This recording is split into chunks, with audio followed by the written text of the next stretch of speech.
Good afternoon, everyone, and welcome to the Planning Advisory and Adjustment Committee meeting of Monday, October the 28th, 24. Prior to calling the meeting to order, I would like to read the land acknowledgement statement. As we gather today, I would respectfully acknowledge on behalf of this committee and the community that the city of Pembroke resides on the unceded traditional territory of the Algonquin people. We thank the generations of people who have taken care of this land for thousands of years. It is with this statement that we honor and respect the Algonquins on whose land we reside. I'll now call the meeting to order, and can we have approval of the agenda, please? Moved by Marie, seconded by Ian. All in favor? Carried, thank you. The approval or minutes of September the 23rd of this committee having been circulated, can I ask for approval of the minutes? Moved by Marcel, seconded by Romeo. Are there any errors or omissions to the minutes? If not, all in favor? Carried, thank you very much. Any disclosure of pecuniary interest or general nature thereof? Seeing none, we'll move on then to new business. And the first one is Bronx Street parking. Okay. Colleen? Good afternoon. So concerns have been expressed to the Bylaw Enforcement Department, as well as a member of council, from a resident on Bronx Street regarding vehicles parking on the north and south sides of Bronx Street between Reynolds Street and George Street. The concerns raised are that the parked vehicles can cause access issues to and from driveways onto Bronx Street, as well as reduced lane width and vehicle parking on grass boulevards. Further, there are concerns about winter parking, making the roadway even more narrow. Presently, the parking bylaw permits 3-hour parking during the daytime hours, and after 6 p.m., parking is permitted until 8 a.m., except during the winter months for snow removal. So based on the complaints, a letter was sent in July to 13 property owners along this section of Bronx Street outlining 3 options. The first option was to leave parking as is with a 3-hour limit during the daytime, and then parking is permitted during the evening hours except for snow removal. Or option 2, that this section of Bronx Street become a time-restricted no parking zone, which means no parking would be permitted on the north side of Bronx Street from Monday to Friday, 9 a.m. to 6 p.m. And this would allow residents to park on this side of the street after 6 p.m. and on weekends. Or the third option being that there'd be a total no parking zone, which means no parking at any time on the north side of Bronx Street between Reynolds and George Street. There is a paved boulevard on a portion of the south side of Bronx Street, which makes it a better parking area. So 5 comments were received. 2 property owners who are located on the north side of Bronx Street agreed that they did not want parking anytime on the north side of Bronx between Reynolds and George. Now you'll see that's a little different from my report. There is a gentleman here this evening who says now he would like to have, there's 3 property owners, Mr. Clentz being one of them, that would like to leave the parking as is on both sides of the street. So Mr. Clentz is at 991 Bronx Street. And there is the County of Renfrew, the social housing. They would like to leave the parking as is. And then there's a property owner at the corner of Reynolds and Bronx Street who would like to see it left as is. So this leaves only 3 property owners that did not comment on the north side of Bronx Street. So parking on this portion of Bronx Street obstructs the city's ability to remove snow and properly maintain the street during the winter months. The operations department does have concerns with parked vehicles hindering snow removal and feels it's best if parking was restricted on the north side of Bronx, as this would help their winter operations. A notice was sent to the property owners again on this section of Bronx Street to attend this Planning Advisory and Adjustment Committee meeting to state their concerns. And then the committee then can make a recommendation to the Planning and Development Committee of Council. If this is approved, there would be a need to erect 4 no parking signs at a cost of $800. There are 2 people here this evening. One is Mr. Clentz, as I've already stated, from 991 Bronx Street, and Mary Jane Lair of 985 Bronx Street that would like to have an opportunity to speak. Have one of these people come forward then, please. Oh, thanks so much.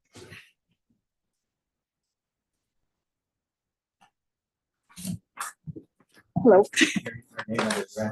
Mary Jane Lair at 985 Bronx Street. Thank you. Yes, I have concerns because I've got the biggest property in front of, on that street. So I've gotten trucks with trailers with old broken cars that the guy worked for. I've had a flatbed tow truck in front of my house. I've had a truck with a camper trailer parked in front. I've had multiple cars parked in front of my house. It's because I can fit 3 cars in front of my house. Mr. Clentz can fit his truck. The people beside can fit 2 of their vehicles. I have the biggest problem because when they do park, especially in the wintertime, you cannot get out. I have no place to put snow because I don't have access to my backyard. So that's where I put my snow, is on my front property. In the summertime, I do have problems with grass cutting. A few cars have gotten grass all over them because they're parked right there. I don't get a choice to cut my grass like everybody else because I have to watch and see if there's anybody there. Over the years, we've had where the plow truck has dumped snow right in the middle of our driveway because he can't get through, so he's got to back up. So we've got everybody's snow in our driveway. I'm disabled. My husband just went back to work. He had an eye problem. So we had neighbors, great neighbors who did help us out. And so we've had problems in the past with everything like that. And it's just not feasible. You can't even get out of your driveway sometimes because they're parked on both sides and you just can't get out.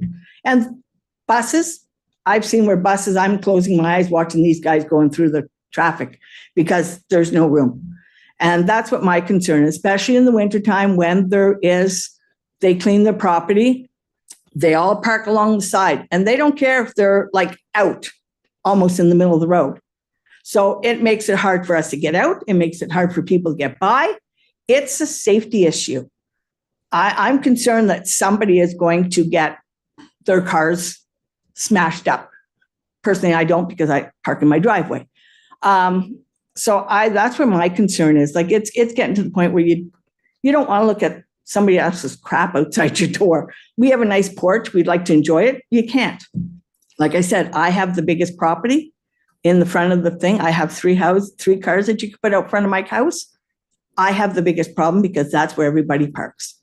It just doesn't seem fair. Like I said, flatbed trucks with junk on it. So yes, and in the wintertime it is hard. So yeah, that's my concern. So. Thank you. Are there any questions? Yes, please, Romeo. Thank you very much, Mrs. Lair, for your presentation, and I'm certainly sensitive to your feelings about it. So, in effect, what would be the optimum? What would you like? No parking at any time. No parking. I have no problem. I have a 6-car driveway. Yeah. I've even let neighbors park in my driveway if they needed to. I don't have a problem, but it's just to the point where you can't look out your door. You got crap in front of you, or you got cars that are parked there for over the weekend. You don't even know whose car is there. You don't even know if somebody left a stolen car in front of your house. So like, you don't know. And then I've had a problem with when I've asked one of the people who parked their car out when it was their yard being cleaned. I asked her, please, could you move your car? Well, all of a sudden she just blew up and started cursing at me. And I'm like, I just asked you to please move your car so we can get our snow done. Yeah. And so, yeah, they're. If I might follow up, Mr. Chairman. Yes. So when is the worst time? Winter. What I'm looking for here is that there have been three options. Yeah. Leave it as it is, which doesn't seem to be one that I can support right No. now. The other two options, of course, what you want is no parking at all. The compromise option would be no parking during the day, but in the evening, it would seem to me the traffic would be lighter. Would that meet your approval? No, because like I said, they're parking crap in front of my house sometimes. And it could be for the weekend. Okay. Like I said, this truck with a camper trailer parked all weekend and then during the week. And it's like, now he's parking on the other street because I guess he didn't like the dog poop in front of the store. Sorry. Thank you very much. Yeah. Sorry. And like I said, I've cut my grass. I have put grass on people's cars. I can't help it. Like, so, and once in a while if they don't leave, then I resort to dog poop at the door. Sorry. I'm not a nice neighbor. I won't lie. Sorry. But thank you. Any more questions for, oh, yes. Sorry. Good, Ian? Do we need these right now? Or? Yes. Oh, yes. So I have parents that live down Bronx Street. So Okay. I grew up on Bronx Street. Actually, the two of us, I think, are former residents of the neighborhood. My view, and I'd ask your question, is that the nighttime is actually the worst time. No, during the day, they're not prejudiced. Okay. During the day, weekends, like I said, we've had flatbeds in front of our house during the day, weekends, whatever.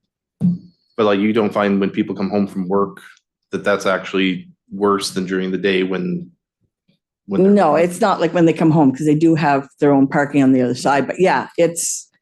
Are you the house that had the car embedded in the snowbank last year? No, that was it. That's down further. Okay, so I have some pictures from last year. Yes. That the committee, I'll pass my phone around at an opportune time. That does show the snow banking and how when the banks are there, you can't tell. If you put two, this might be the better one. When you put two rows of cars, which you do find, you're basically down to a squeezed one lane of traffic. Yes. And so I know that's been brought to my attention, and that's you can actually see the car embedded in the snowbank. Yes. And like I said, when we only have our front yard to put our snow. Yeah. So we try to push it back as much as we can. Okay. But I mean, so they're parked when the snowplow goes by, they're parked on the other side of the snowbank. Yeah. Okay. So yes, I'm not prejudiced. I don't want it at all. Okay. He's got a different opinion. Can we have you, sir, then now, please?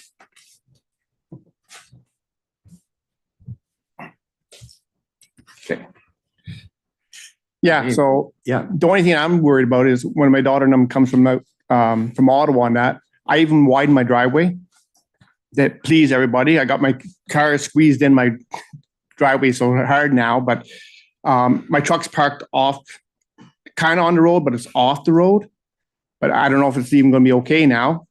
And they're trying to tell us that we won't be able to park on the road for my daughter to park at the Pembroke Mall and walk from the Pembroke Mall with the baby. Like, how even in the winter months, how are you going to do that when Pembroke Mall gets all plowed out too? Through you, Mr. Chairman, it's only on the north side, so your side. Yeah. That would be no park. You could still park on the south side, like if you had a visitor or whatever. You wouldn't have to go all the way to the Pembroke Mall. Where's the south side though? Well, on the opposite side of your street. On housing side. Mark's side, where Mark is. Yeah, but that don't make sense because that's the most cars right now is on that side. They should be the ones that are parked in their own parking spot, but they won't pay the $10 fee a month. They all park on the street. I know it's paved a little bit, but they're still on the street. Yeah, there is a paved boulevard there, so it makes it a little easier for the parking to be on that side of the street. Like she said, it's they're out so far out in the road that you can't even get down. And like you said, if the kid does come out there, and they do come out bouncing, because I've done it. I don't know how many times with bicycles.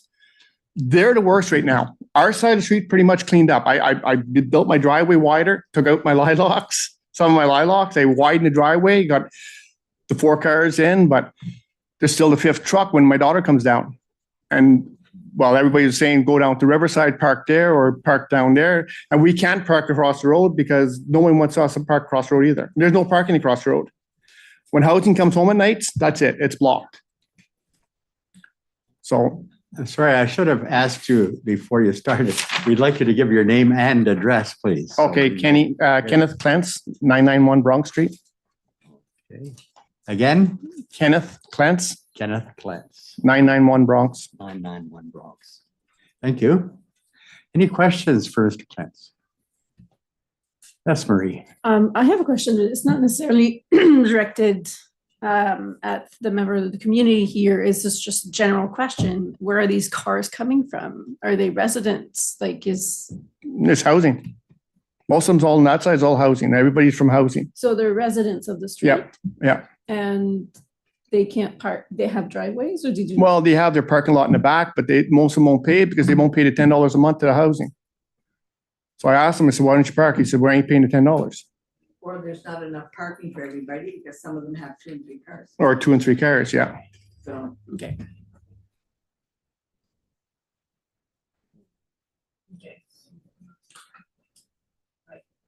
So then you're indicating what? Then that, Well, where are we gonna park if we can't park on that side of the road? Like, why are they allowed on that side and we have to put a sign on this side?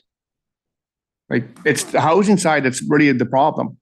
And there should be a stop sign at George Street and Bronx too. I like to get them put a 4-way stop there. You know how many times I've seen school buses going through, cars going through, they don't stop for that stop sign. They don't see it or they don't, and the speed on that road is unreal.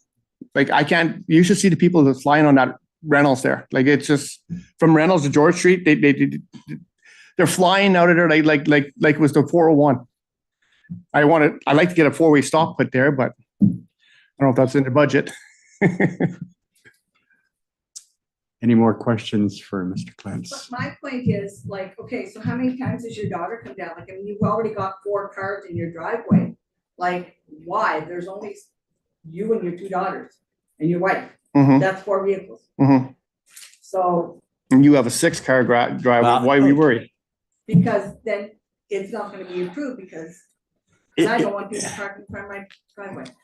If we can just deal Okay. with this man first, thank you. Okay. Yeah. Okay, any more questions, Mr. Clance? No. Thank you very much. Thank you. So, can we have a motion? Yes, Ian.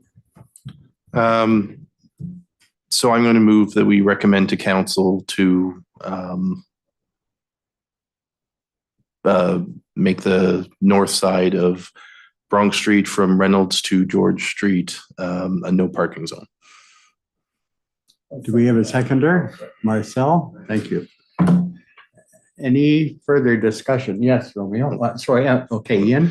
So, I mean, I think the one thing that I do think I'm hearing, I'm certainly not trying to put words in Mr. Clence's mouth, is that there is a problem on that stretch. And I think there are too many cars parked on the side of the road. It's rare. We do have certain spots in Pembroke where we find this sort of overabundance of need for parking on the street. Obviously, there's many areas where it's not an issue at all, but this one I think is a concern. I think Mr. Clence's point to the children. I know myself, going to mom and dad's, I've had to hit the brake because kids come out of where the cars are, and he's right. It is on the other side of the street. I mean, certainly I'm not going to propose that we stop parking altogether. I think that would be a tremendous, I think that would just push the cars either onto Reynolds or somewhere else. But this would at least alleviate one side of the road. I know our operations department has mentioned they've had problems, and you all just saw a picture of a car literally buried into the snowbank. And I understand that the city went and towed that car out after it was reported. I think with respect to Mr. Clence's problem,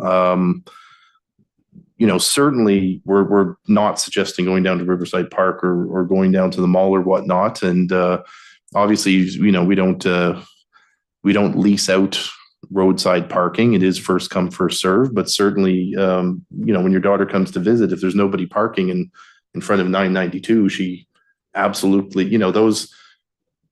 the parking on that side of the street is certainly not reserved for that side of the street. Your daughter, if there's a space, can certainly use it. Absolutely.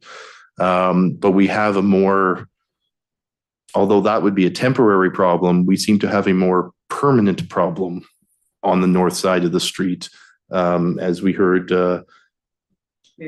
Mary Jane say. So I think it is, and I think, I'll be honest with you, I don't want to put blame, but I think it is the Renfrew County Housing. I don't know if it's that they don't have enough spots for the people that are in there, or as Mr. Clent said, people just don't want to pay for their spots, but that's a them problem, and it's currently creating a more neighborhood problem. So I'm certainly not going to say to Mr. Clent that this might not cause him and his daughter an issue. But I guess I'm looking at it from the broader perspective and the broader problem that I think we all agree is occurring on that road. So that's why I would make the motion and support the no parking. Further discussion? Yeah. Okay. Yes, Romeo. Yeah, I wanted to, thank you. It comes down to a safety issue. And as Councillor Keel mentioned, I grew up on the corner of on 221 Reynolds Avenue, so I know the area quite well, and I drive it there regularly. If I'm going to the West End Mall, I don't drive Pembroke Street. I like to go down that street and just drive down the way. So I drive it pretty regularly. And since I got the agenda and I knew it was on there, I've made a point of going a couple of times a day at different times. And I can see the concerns. To me, again, that section, for some reason, there's more traffic there now than it used to be. I don't know if it's become an outlet from the West End and onto Reynolds Avenue and then going on to Lee Street. And I think it's being used as an alternate route other than Pembroke Street, a lot more than what it has been. So I can understand the amount of traffic and the density of the traffic, which of course, if we have uncontrolled parking, and it seems to happen, I think then it just accentuates the difficulties and the dangerous part. I think that I am supporting the motion.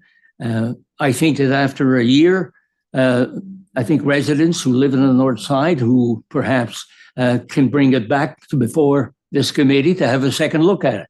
Just because we're recommending something to council, and if they decide to pass it, it doesn't mean that it's etched in stone.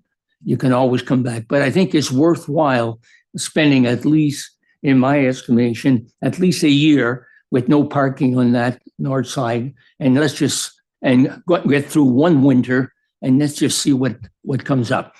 We leave it up to the residents, of course, to bring it back up if it needs to be revised.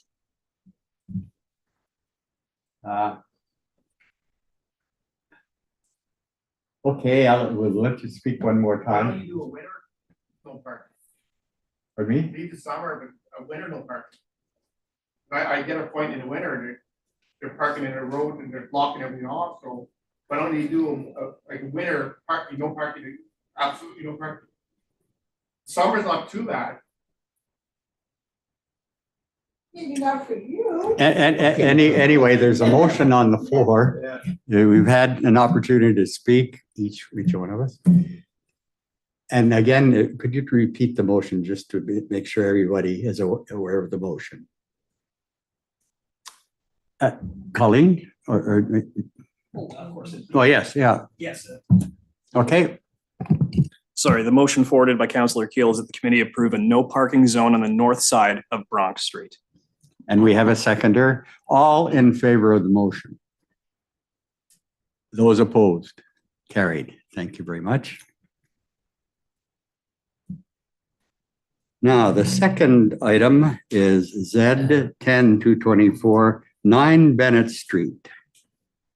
Who is going to read? It's a recommendation. So this is This- going to I'm council on November 5th, just so that you're aware, and it'll be a report. So this is why you were asked to be here today, because at least you were given an opportunity to speak. Because if you came to Planning and Development Committee on November 5th, you wouldn't have that opportunity to speak. So now I will present the report based on the recommendation of the Planning Advisory on November 5th. They will then give me direction as to whether to provide a bylaw. And then if there is a bylaw needed for the no parking area, it'll go November 19th. Okay? I have a question though. Say it doesn't go through, as it is, it says leave the parking with the 3-hour limit during the daytime, but except for snow removal. So if it doesn't go through and it's winter time and they're still parked out front, what are my options to do in that case? If it If does, it doesn't go through, say the no parking doesn't go through, so you're still allowed to park 3 hours then? except for in the winter, it says. No, except for snow removal. Okay, So that's whenever it's snowing really heavy, then there's certain times that you have to be off the road to get off, or they'll be ticketed and or towed. so then so I would call you guys and then you guys would come, or how does that work? Just in case it doesn't go through, I want to know what my options So are. then you can call us, you can call bylaw, and then they can go have a look. Mhm, Yeah. mhm. Okay, perfect then. Okay. So we're gonna be our first few cases. Good. Thank you very much. Now I got to stay on the stairs. Thank you. Okay, I have my walker downstairs, and okay. Oh, good. Okay, thank you.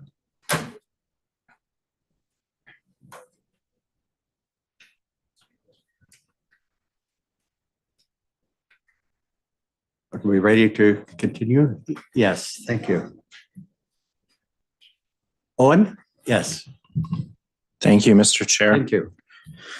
The applicant, Mark Andreas of C Squared Inc., on behalf of the property owners, has submitted a site plan proposing the addition of 12 dwelling units to the existing apartment dwelling of 38 dwelling units at 9 Bennett Street to make it an apartment dwelling of a total of 50 dwelling units. The proposed addition would be configured within the current courtyard of the existing building. The building footprint would not be exteriorly expanded. The proposed configuration would meet requirements of the Ontario Building Code to allow for windows and light as required for each applicable room by maintaining small openings between the proposed new dwellings, as you can see in the attached building plans with your agenda package. 9 Bennett Street is currently zoned residential type 4-29 by the zoning bylaw.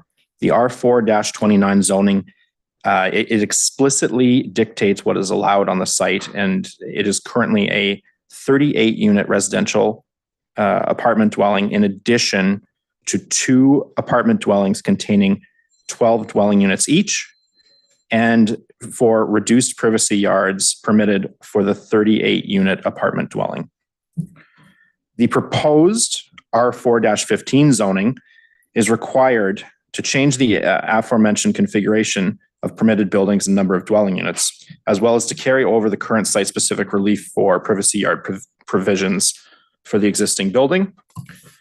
The proposed zoning would simply remove the current provision limiting the existing building to 38 dwelling units, along with the provision limiting any future development to 2 apartment dwellings of 12 units each for general R4 provisions, permitted uses and zone provisions to apply instead. This means that any future additions to the existing building or any development of separate buildings on the property would be permitted simply based on their ability to meet standard R4 provisions for apartment dwellings and or cluster housing. Regarding courts, the zoning bylaw requires that where the design of a building forms an open court in the center that is enclosed on all sides, the distance between opposing side walls of the building forming the court shall not be less than 21.34 meters, or the height of the highest side of the court, whichever is greater. Relief from this provision is required to be included in the proposed site-specific R4-15 zoning to allow for the proposed configuration of the proposed addition. As the existing court will be reduced to what are effectively multiple miniature courts, whose sole purpose are to meet the Ontario Building Code standards for windows, as opposed to actually being used as true courtyards. And just as an example of this, the only access to or from said mini courts would be for emergency purposes only. So the intent of the standard R4 courts provision is redundant in this case.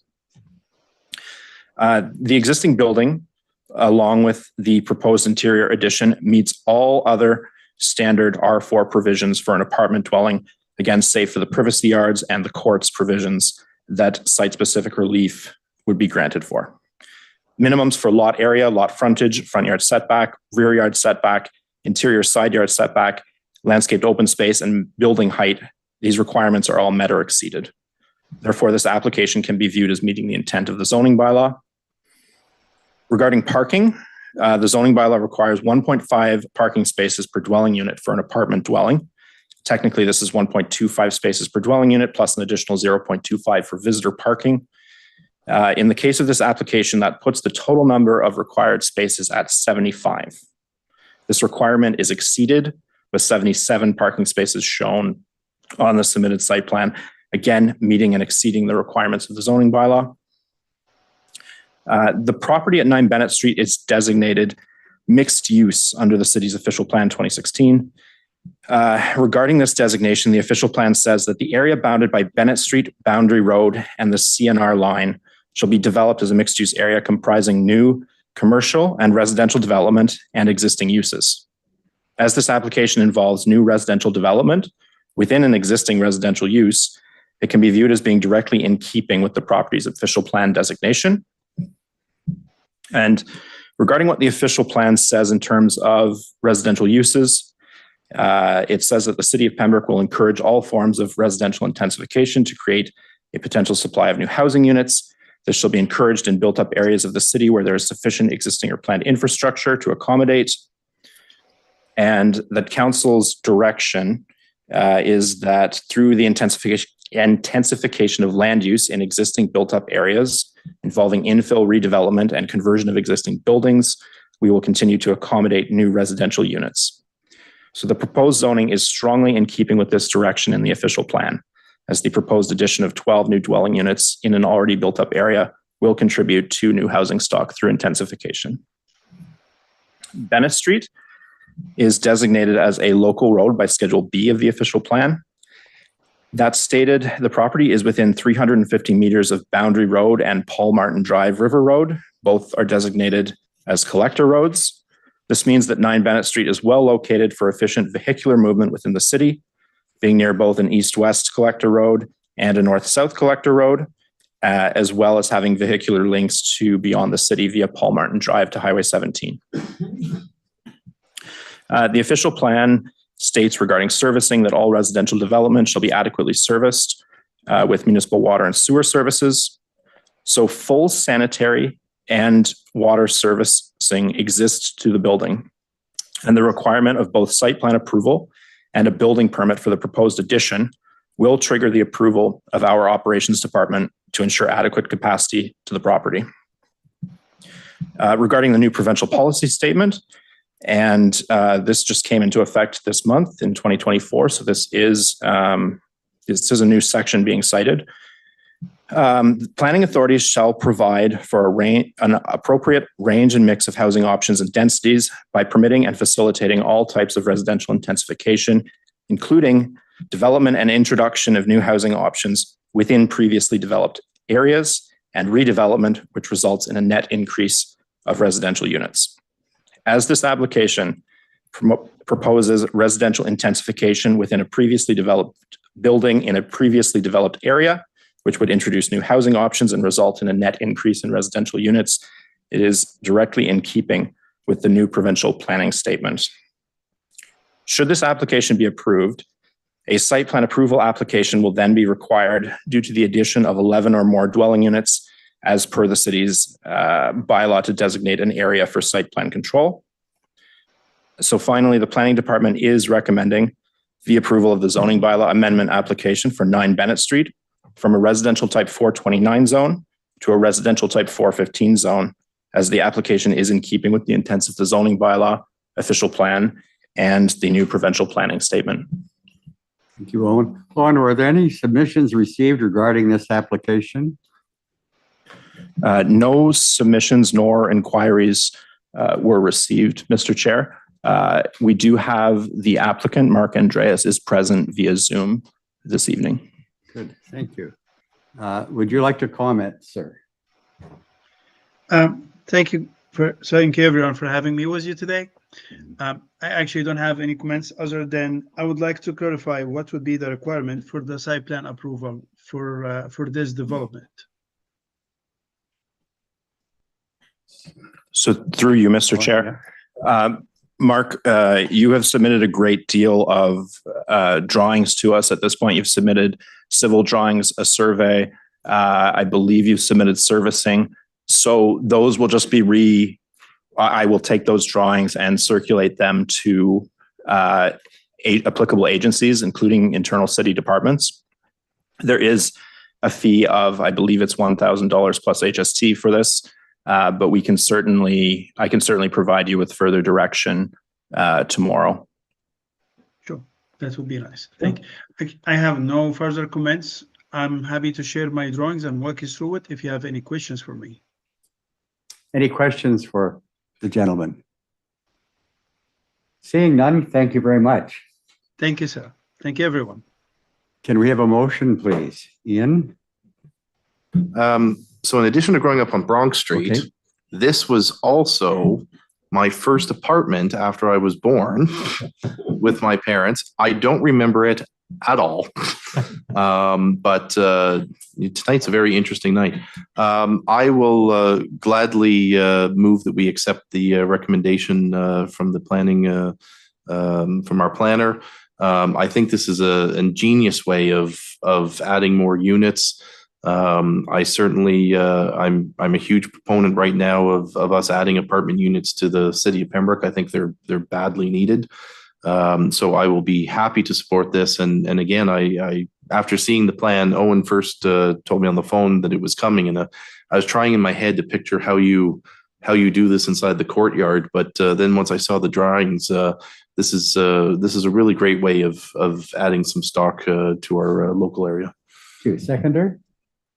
Romeo? Any questions? Those in favor of, oh, I'm sorry. Just a comment. I just want to add, I mean, I have to make a comment. Okay. First of all, I have to make a comment on this particular application. I turned 85 a week ago. Okay. I've been here for over 80 years, Pembroke. Okay. I never knew there was a courtyard in that apartment. I must have driven by that apartment at least 100 times a week.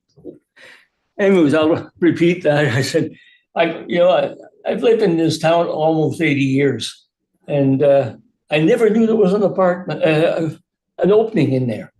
And anyways, when I look at it, what a creative way of using the open space. Boy, there's somebody up there that deserves a bonus for coming up with this plan. Because, I mean, I'm looking and I'm saying, I know you can't have a bedroom without a window. I know I'm going through all the codes that I'm aware of, eh? And they're meeting them all. They're meeting them all. Wonderful plan. And this is the kind of stuff that we need, is this kind of creativity. And certainly I'm jumping at the opportunity to second this motion. Any further comments? All in favor of the motion? Carried. Thank you very much, sir. Thank you, sir. I appreciate your comments, everyone. And I would like to transfer your recommendations and your comments to my team. We did work on it in a way that not just meet the code, but give healthy lifestyle to everyone who will use these units. We tried to simulate the sunlight and air circulation, and we wish for everyone to live there to enjoy the place. Thank you so much. Thank you very much. Okay, past decisions. Update. Thank you, Mr. Chair. So at our last committee meeting in September of 2024, we heard a set of 2 minor variances for 931 McKay Street and 933 McKay Street. Both of these applications have passed their applicable 20 days appeal periods and are now considered final. Thank you very much. Our next meeting is scheduled for Monday, November the 25th, 24, if needed. Can we I now? will have Yes. to, Marie? I won't be able to be present at that meeting. Okay, thank you. Can we have now a motion to adjourn? Ian, Marcel, all in favor? That's good. Thank you. Thank you very much, folks.